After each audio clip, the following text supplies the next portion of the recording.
Okay, so our article today starts out with a scenario. Let's find out what Roxy and Shaya are up to. It says, Roxy and Shaya are at home. Now that sounds normal, maybe too normal though. Yeah, I feel like they're kind of up to no good. Right. All right, but let's see.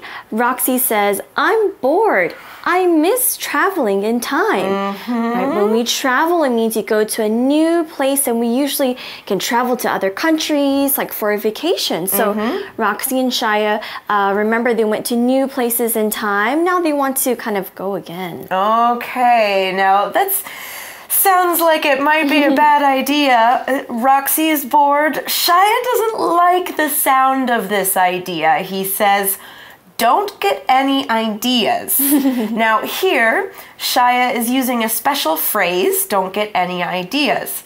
This is used like a warning, like, don't tell me that you want to do something we shouldn't, or don't get any bad ideas. Yeah, I think Shaya is kind of feeling tired of traveling around in time because they kept going to the wrong places every single time. And dinosaurs and dangerous places. I think he's not up for it. Let's see what he says. And he says, we were lucky to get back last time. Okay. Right, so he pointed out that we're very, very lucky that we're home, even home right now. And he said it was last time, which is also our word power word. It's spelled L-A-S-T, last.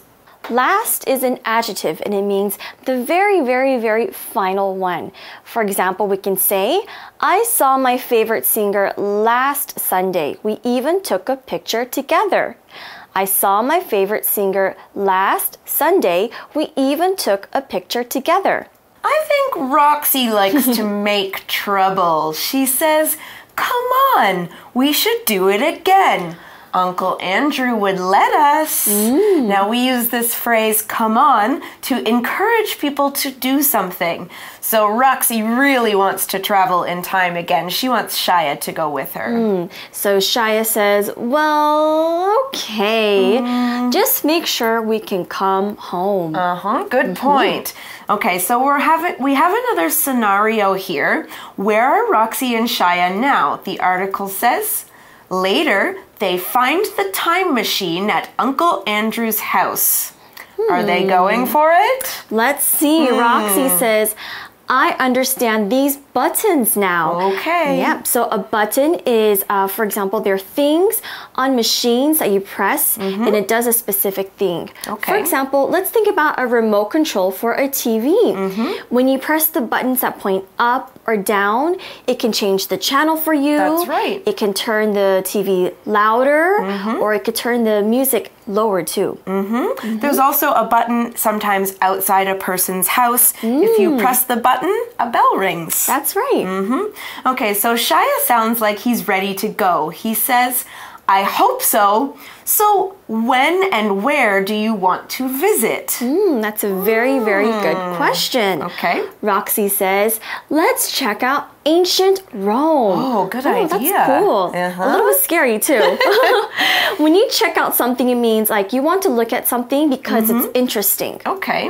Okay, well, we also saw the word ancient in that sentence. Ancient is an adjective and it's spelled A-N-C-I-E-N-T, ancient. Remember, ancient is an adjective. It describes something very old or something that happened a long time ago. In a sentence, we could say this: the Nile River was very important to ancient Egypt. The Nile River was very important to ancient Egypt.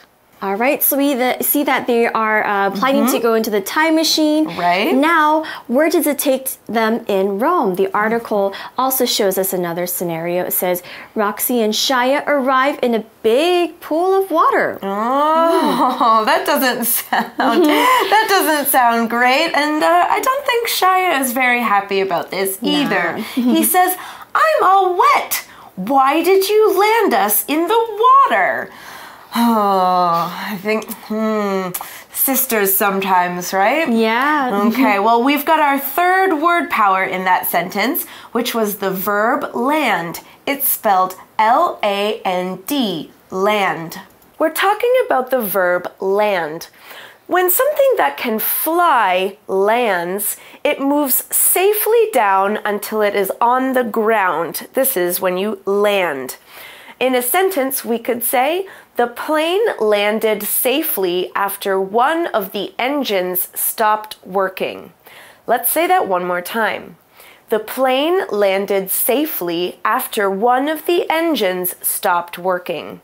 I think Roxy needs to learn how to maybe control the time machine a little bit more. Right, so she knows how to use the buttons, but maybe she can fly it a little bit better. Yeah, so let's see, why does she want to go somewhere near water?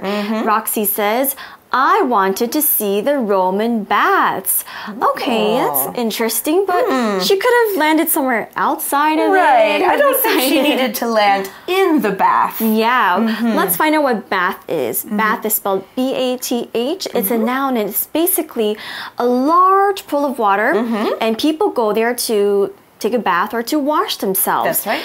They're kind of like hot springs. The Roman baths are actually very, very, very famous, but I think we'll probably learn about that a little bit later. That's right. Now, like you said, I think she could have put the time machine next to the bath. It might have even saved the machine from getting ruined. But luckily, Roxy put them in a good bath. She says, this is the warm bath. All right, so we're going to take a look at this adjective, warm. It's spelled W-A-R-M, warm. So we're talking about the adjective warm. Warm means kind of hot in a way that feels nice, like a warm, sunny day.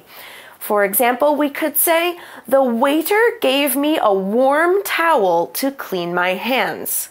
Let's say that a second time.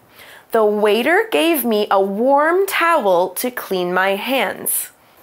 How else can we use the word warm? Because it's actually a lot of good ways to describe using it. I have a great way to use warm. Think about falling asleep on a cold winter night and you get into your bed and you get under the blankets and then you feel really warm. So you're in a nice warm bed. That sounds really good right now, actually. It does. Can we also say that the weather is really warm or it's really warm in here? Yes. Yeah. So maybe if the room is feeling a little bit hot and you have to fan your face, you could say the room is warm, or if you go outside and the sun is out, but it's not too hot, you'd say, oh, what a warm day. Yeah. All right, so let's continue reading. Let's see what Roxy is up to. She says, there's also a really cold bath in a really hot bath.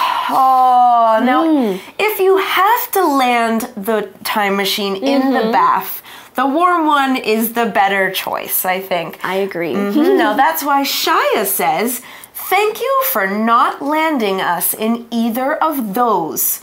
Now, here we see the word either. It's a word we use to show that you can choose from one thing or another thing. In an example, we might say, we have tea and coffee. You can have either. So you can choose which one you want. Okay. All right, so let's learn more about our magic box either. Okay. So let's take a look.